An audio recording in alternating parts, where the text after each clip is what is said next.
Come on. These relationships that you think are so awesome. And you know why? And I'll fill you in a little. I'll fill you in, especially the teenagers in the audience and the young people in the audience who kind of just recently kind of shot an email and somebody emailed them back and a little Facebook thing happened, and, a little wink and a little there in the playground, even though it's a separate school. But in recess you saw each other like and like a little bit of that happened. Let me just fill you in a little.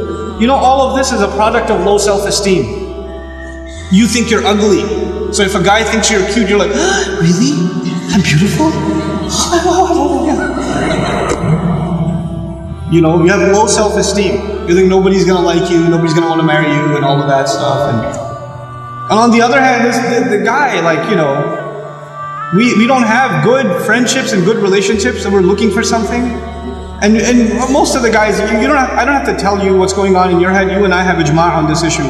The things that go on in our head. There's no reason for me to explain all of that to you. But just because you have raging hormones and you're like daydreaming about girls and things like that, it doesn't mean that you're in love. It just means that you haven't controlled your temptations yet. And you're ruining somebody's life. You're ruining an entire family. Do you realize what you're doing? And you call it love? You tell me, if she was like 50 pounds fatter, you still be in love? Because she's the same person, same ruh inside her jasad, right? If she was a burn victim or something, if her hand burnt off, or her ear was missing, you still be in love? Or you find somebody else to love all of a sudden? And if you can't answer that question honestly, then come on, you're not in love, you're just hormonal.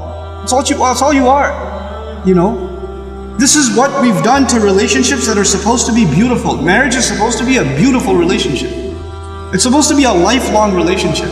But because you're watching all of these models on TV and stupid women that are just throwing themselves at men and all this stuff, and you've developed this delusional concept of what it means to have love in your life.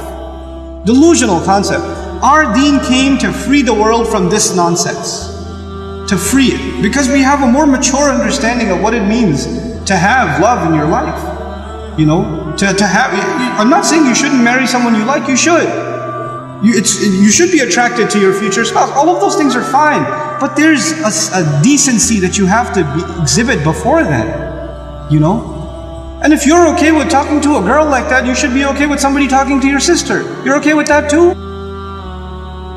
Not if you have any ounce of decency left inside you.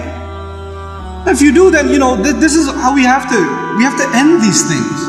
And now if you've been in that kind of relationship, or you're in one of those relationships right now, nobody knows. Only Allah knows and you know. Don't raise your hand, please. Right? What I'm saying, you're like, after today's lecture, I have decided I no longer want to be your friend. Don't even write that, because even then you're looking for a response.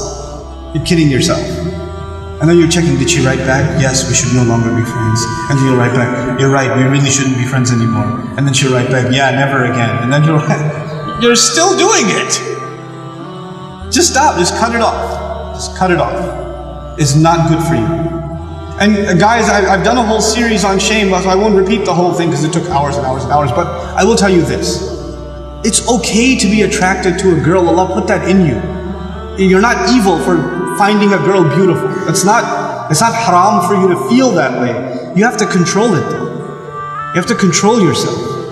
Our deen teaches us self-control. And if you cannot exhibit self-control in one aspect of your life, you'll lose self-control in other aspects of your life. Same thing for you. Same thing for you. Control yourself. Control your giggle. Control your overly friendly demeanor in certain situations. Don't be oblivious to, don't say we're just friends, or he's like a brother to me. If he ain't your brother, he ain't your brother. That's it. That's it. Either he's your brother, you share a mom, or he's not. And that's the end of it.